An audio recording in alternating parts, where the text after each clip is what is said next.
I've been driving this car for a while now, and I can't help but thinking Porsche 959. Because really, do the math.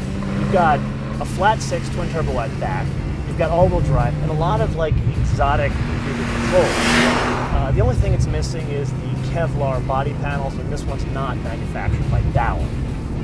Which really begs the question: what other Porsche turbos in their history are the direct lineage to this vehicle, at least improving technology on a racetrack? MotoMan, you're driving the hot new Porsche twin turbo go fast car, but before the Turbo S came the 935 K3. And this was the ultimate itineration of production car Porsche racing.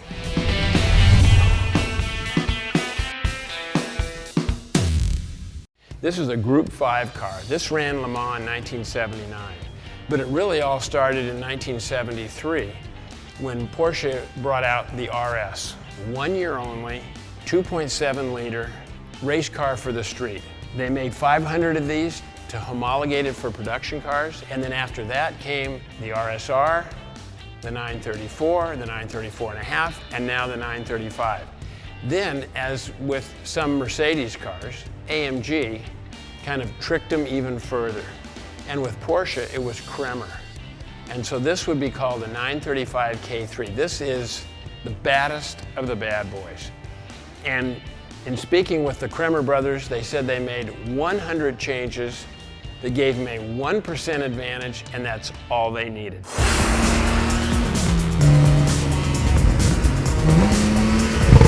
When you check the option box for S when you're rolling in to buy your 911 Turbo, you're really saying to the world, I am indeed a mental patient.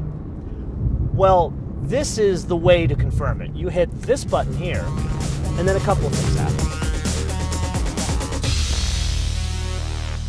So basically there is a front spoiler and there's a rear spoiler, and there are 3 stages of adjustment. There's this position, which is fully retracted. Then as the car increases in speed, there's stage 2, which is a partially extended position, which increases your downforce.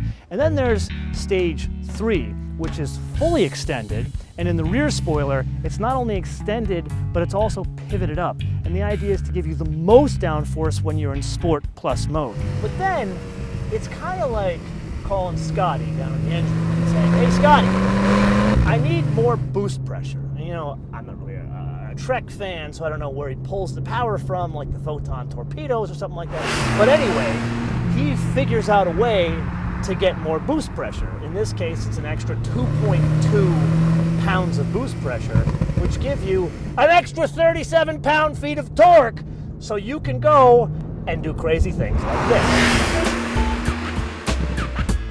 The Turbo S has 560 horsepower, which is amazing for a street car. This car has about 650, but with a little dial of the boost, you can get it to about 850. The turbochargers. The turbochargers have adjustable vanes in them. The main reason why you would put adjustable vanes in a turbocharger is to vary where torque comes in.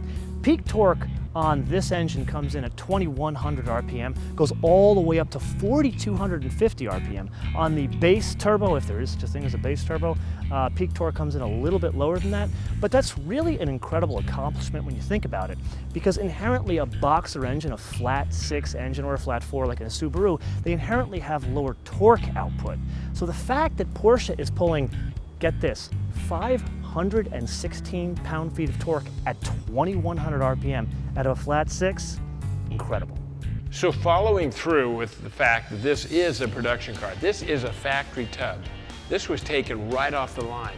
From there, it's all different. This is all carbon fiber. This door, I'm guessing, weighs 3 pounds.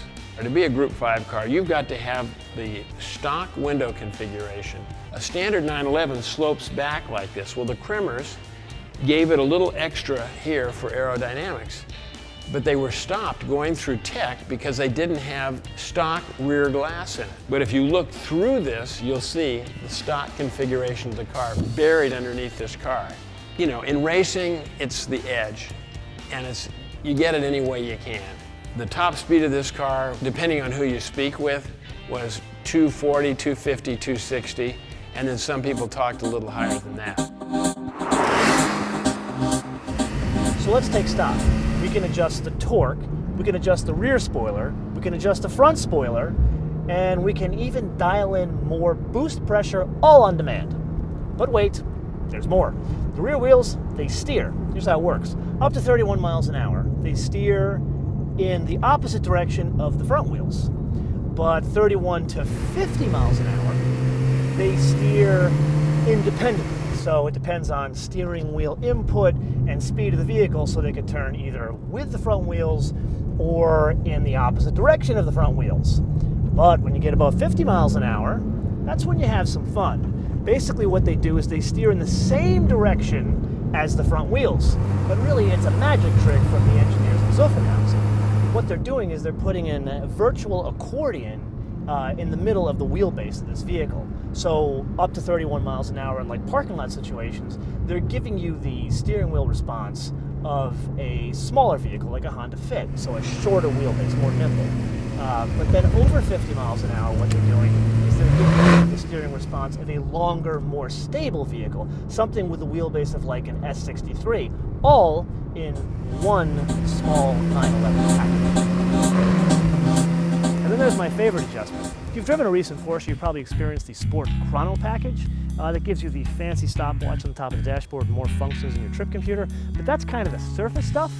This car has the Sport Chrono package fitted as standard, and really the important thing here is the engine mounts are adjustable. Let that roll around in your brain a little bit.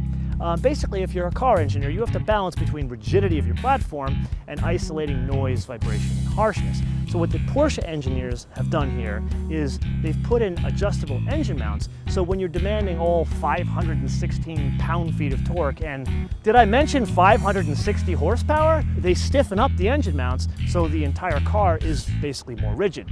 But then when you're tooling around town and you're looking to just hang out and show people your Turbo S, you kind of isolate the noise, vibration, and harshness by making the engine mounts softer, or almost like shock absorbers, if you will. This is the part that amuses me the most. To me, this is a cartoon of a 911 Porsche. Underneath here is a stock Porsche RS with 18-inch wide tires, twin turbos, and aero to nail you to the ground. And this very car won the 24 Hours of Le Mans. As stunning of an engineering marvel that this vehicle is, as beautifully as it's put together, and just such an amazingly dynamic driving experience, there's one significant flaw with this vehicle. It burns only one. Santa Maria Madre de Dios! So click here to watch one of our 250 other episodes, click here to subscribe, and can we ask you guys a favor? Can you watch these within the first 36 hours? Because it gets us more views, which gets us more dollars, which gets you more episodes. And of course, follow us, MotoManTV, all one word, Facebook, Twitter, and Instagram. I'll see you guys next time.